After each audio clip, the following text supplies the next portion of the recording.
Hello मेरे प्यारे बच्चों, कैसे हैं आप।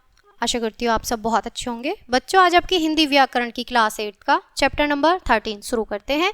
आपके चैप्टर का नाम है बच्चों काल और वाच्य। आज हम टेंस और वॉइस पढ़ेंगे। ओके, तो बच्चों शुरू करते हैं। काल, सबसे पहले हम काल के बारे में जानेंगे। क्रिया करना या होने के समय को काल कहते हैं, यानी कि जो हम क्रिया करते हैं और जो वो क्रिया करने का जो समय का होता है उसे हम काल कहते हैं। ठीक है, निम्नलिखित वाक्यों को ध्यान से पढ़िए। वह प्रतिदिन विद्यालय जाता है। इस समय चल रहा समय, यानी वो प्रतिदिन जो कार्य कर रहा है वो क्या है, वर्तमान समय होता है। ठीक है, तो क्या है, इस समय चल रहा समय। अवनीश कल पटना गया था, तो बीता हुआ समय हो गया, कल गया था, तो ये किसमें, भूतकाल में हो गया हमारा। ठीक है, हम कल करुणा से मिलने जाएंगे। आगे आने वाला कल, यानी कि आगे वाला जो समय है वो है हमारा भविष्यकाल। ठीक है, तो इन वाक्यों से क्रियाओं के होने का समय ज्ञात हो रहा है। यह समय ही क्रिया का काल कहलाते हैं। अब यहाँ पर बच्चों काल के भेद देखेंगे। Kinds of tense. काल के 3 भेद होते हैं, वर्तमान काल, वर्तमान, भूतकाल और भविष्यकाल। ठीक है, वर्तमान काल क्रिया के जिस रूप से उसके वर्तमान में होने का पता चलता है उसे वर्तमान काल कहते हैं। जैसे बालक सो रहा है, यानी बालक सो रहा है, हमें पता चल रहा है वो अब सो रहा है, तो क्या है हमारा वर्तमान। वह केरल में रहता है, हमें पता है कि वो प्रेजेंट में क्या है, केरल में रहता है। मैं आम पसंद करता हूँ। ठीक है, वर्तमान काल के भी 3 भेद होते हैं बच्चों, सामान्य वर्तमान, संदिग्ध वर्तमान, अपूर्ण वर्तमान। ठीक है, यहाँ पर है सामान्य में क्रिया के इस रूप से उसके वर्तमान काल में होने का सामान्य रूप से बोध होता है। जैसे वह 7वीं में पढ़ती है, मैं 10 बजे तक सो जाता हूँ, सूरज प्रतिदिन निकलता है। ठीक है, अब यहाँ संदिग्ध वर्तमान काल क्या है, क्रिया के इस रूप से उसके वर्तमान काल में होने के बारे में संदेह या अनिश्चय होता है। जैसे सीमा पढ़ती होगी।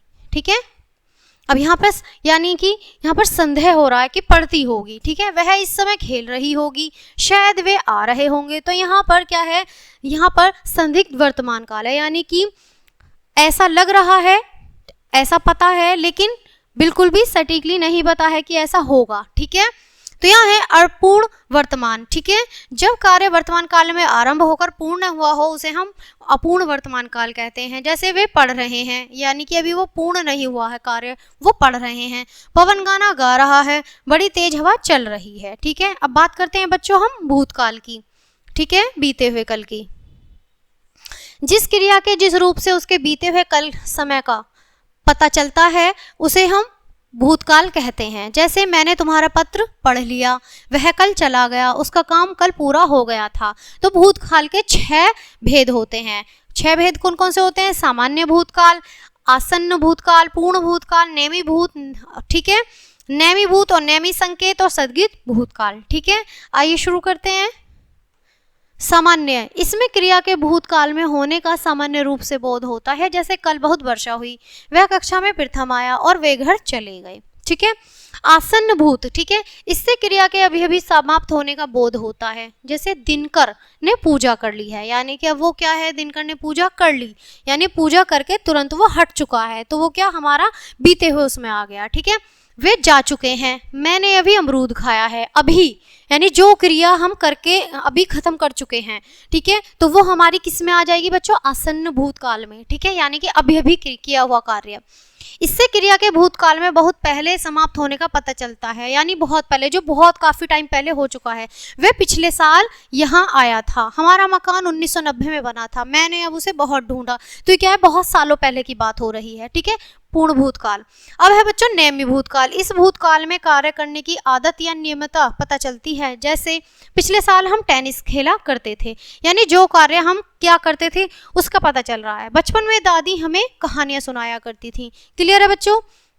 अब देखेंगे नेमी संकेत। यहाँ संकेत की बात होगी, जहाँ इच्छा या शर्त की अपूर्णता का बोध होता है वहाँ नेमी संकेत भूतकाल होता है। जैसे अगर तुम परिश्रम करते तो पास हो जाते। अब यहाँ पर क्या है, संकेत दे रहे कि अगर तुम यह कार्य अच्छे से, लगन से, ईमानदारी से करते तो शायद ऐसा अच्छा हो जाता।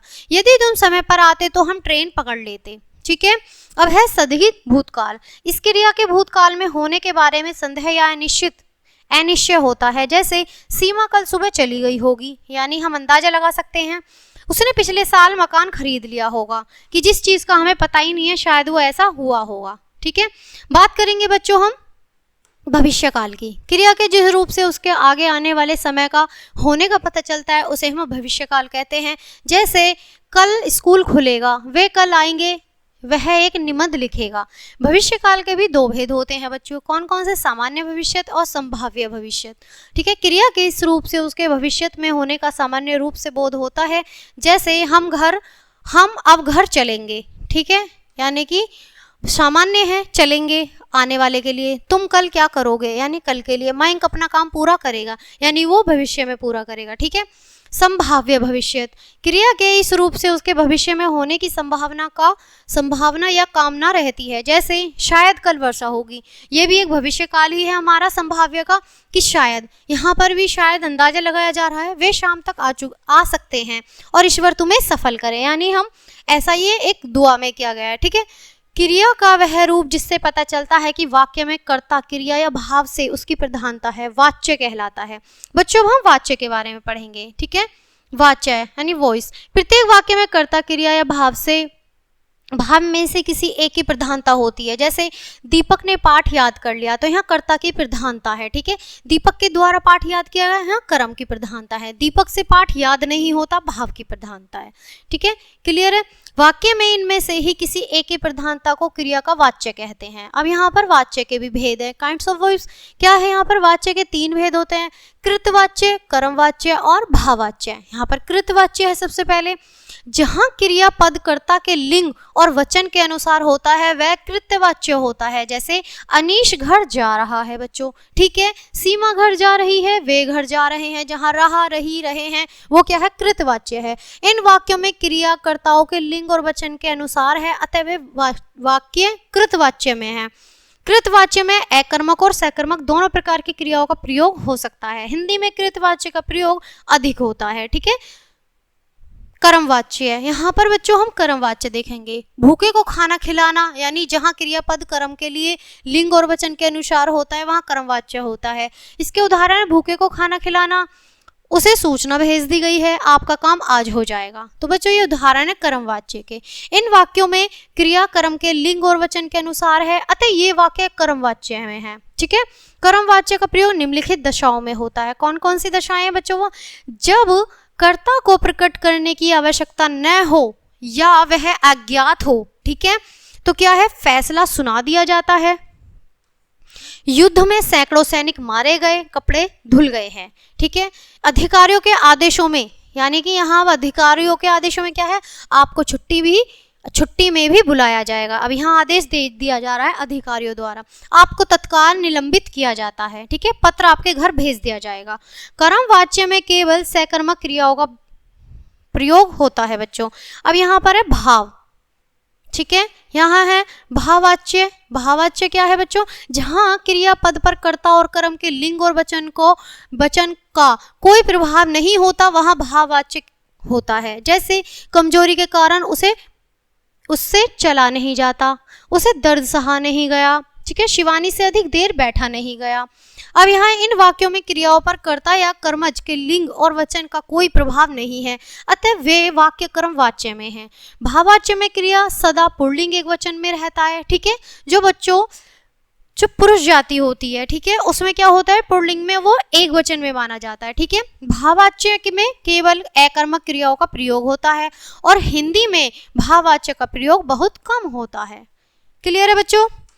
तो बच्चों ये था आपका पार्ट जो बहुत अच्छे से समझाया मैंने। आई होप आपको अच्छे से समझ आया होगा। तो बच्चों पार्ट को यहीं खत्म करते हैं, मिलते हैं आपसे नेक्स्ट पार्ट में नेक्स्ट वीडियो के साथ। तब तक के लिए bye bye, thanks for watching.